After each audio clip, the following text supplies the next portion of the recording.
Le but de cette vidéo, c'est de vous apprendre à réaliser un tableau d'amortissement avec annuité constante, quelle que soit la valeur du capital emprunté, du taux ou de la durée. Prenons ici, il est de 20 000. Si je le passe à 10 000, je veux que mon tableau se modifie. Donc pour ça, je vais vous montrer les étapes de construction du tableau. Et vous allez devoir les reproduire donc sur votre répertoire, avec votre nom. Vous enregistrerez avec votre nom, avec les valeurs qui sont sur votre activité. Donc, pour l'instant, ce que je peux faire, c'est déjà supprimer tout ce qui est là, et puis on va les reconstruire. Je supprime. Je peux aussi supprimer ça. Voilà. Cette case ici, où figure le capital emprunté, s'appelle B2. Je vais la nommer différemment. Je vais l'appeler, alors avec un nom qui ne doit pas être un nom réservé. Donc je vais l'appeler par exemple C, comme capital, et puis les 3 fois la première lettre, la seconde lettre. C'est 3A. Taux, ben, je vais la nommer non pas B3, mais T et 3A, comme ça je suis sûr que c'est des mots qui n'existent pas, qui ne sont pas réservés. Le coefficient, je vais l'appeler C et 3O. 1, 2, 3. Et enfin, la durée D et 3U. 1, 2, 3. Voilà. Donc, le capital, le taux, le coefficient et la durée ont ces noms qui sont indiqués ici. Alors, vous voyez, déjà, il y a quelque chose qui n'a pas fonctionné, c'est que capital, il s'appelle encore B2, donc je recommence. Je l'appelle CAAA. Entrée. Voilà. Taux, coefficient, durée. Maintenant, si je fais capital restant dû, je dis égal, et bien, mon capital, c'est A, et me l'affiche. Je peux faire ça, entrée, et de nouveau entrée, il met 0. Si là, je mets 10 000, il va me mettre 10 000. Si le taux est de 4%, 4, que va être le coefficient? Le coefficient, c'est égal au taux.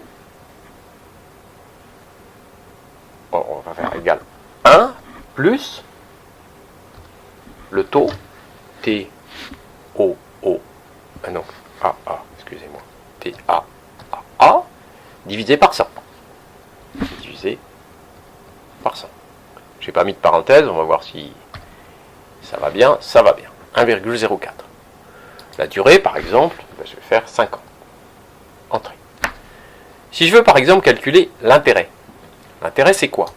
L'intérêt, donc je mets égal, c'est le capital, celui-ci, fois le coefficient, fois le taux divisé par 100. Donc, l'intérêt, c'est égal à cette valeur, fois le taux. Et si je mets ça, il va me mettre B3. Moi, je ne veux pas qu'il me mette ça. Je veux qu'il me mette directement le taux. Donc, j'écris taux, T, A. Alors, comme il me met encore B3, je l'enlève. Voilà. Et le tout divisé par 100. Entrée. Voilà. Donc, pour 4%, sur un capital de 10 000, j'ai bien 400. Quel est l'intérêt d'avoir mis ça plutôt que le nom de la cellule? Eh bien, tout simplement, si ici, je modifie, je mets d'autres valeurs, quand je vais incrémenter ici, eh bien, là, ne va s'incrémenter que la valeur D3, ici, D4, D5, D6. Mais le taux reste le même, puisqu'il n'est pas affecté à une cellule. Sinon, ça s'incrémenterait et ça rendrait le calcul faux.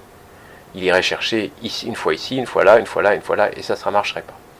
Donc c'est pour ça que je ne vais pas, je vais nommer ça comme ça. Mais pour l'amortissement, c'est pareil. On va utiliser la formule que vous avez trouvée dans la question 3.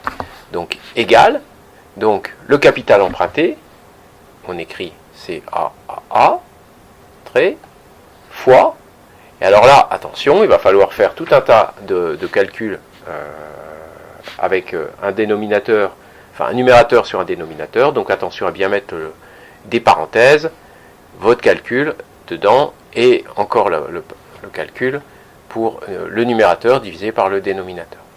Je ne vous mets pas la formule, c'est à vous de la trouver. Et donc ensuite, bien, une fois que vous aurez mis la formule de l'amortissement, vous pourrez en déduire l'annuité en faisant tout simplement, donc là je ne le mets pas, hein, je vous laisse le mettre, vous en déduirez l'annuité comme étant égale l'annuité, ça sera l'amortissement plus l'intérêt. Et vous allez calculer. Je viens de compléter l'amortissement par sa valeur. Maintenant, il va falloir prolonger ces colonnes. Le capital restant dû, je fais égal, cette valeur, moins celle-là. Entrée. C'est donc D2 moins E2. Si j'attrape le petit carré noir, je descends. Il va me mettre quoi? C'est D3 moins E3. D3, il l'a, E3, il ne le connaît pas. Mais E3, nous, on sait que c'est quoi? C'est une suite géométrique de raison, le coefficient qui est là. Donc ça, c'est égal à ça, multiplié par notre coefficient, qu'on a appelé COOO. Voilà. Je fais entrée, j'obtiens ça. Si je duplique maintenant vers le bas, 5 ans, donc on va se limiter à 5 ans, j'ai bien à chaque fois E2 fois donc celui-là fois co, celui-là c'est E3 fois co, donc il reprend bien celui d'avant et il augmente par la raison de ma suite arithmétique. Maintenant, ça je peux le prolonger aussi et j'obtiens la valeur de mon capital restant dû. Si je remonte d'un cran, j'arrive bien à 0 puisqu'au bout de 5 ans, il n'y a plus rien. Maintenant pour calculer l'intérêt, c'est simple, c'est toujours celui-ci fois le taux divisé par 100, ça c'est pareil, je fais croître, et normalement, si je ne me suis pas trompé, mon annuité étant l'amortissement plus l'intérêt, vu que c'est à annuité constante, si je le fais croître, ça va être la même annuité, ce qui est le cas. Voilà, donc j'ai réalisé tout mon tableau, je vais faire une petite variation, 20 000, ça fonctionne. Attention, si je fais 10 ans, là, j'ai plus assez pour aller sur mes 10 années. Donc là, qu'est-ce que je fais? Je continue ça.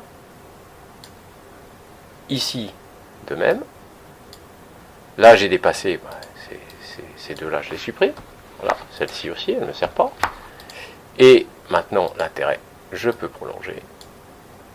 Et l'annuité, j'espère qu'elle va bien rester constante. Et oui, donc c'est bon. Mon tableau fonctionne. À vous de le réaliser maintenant.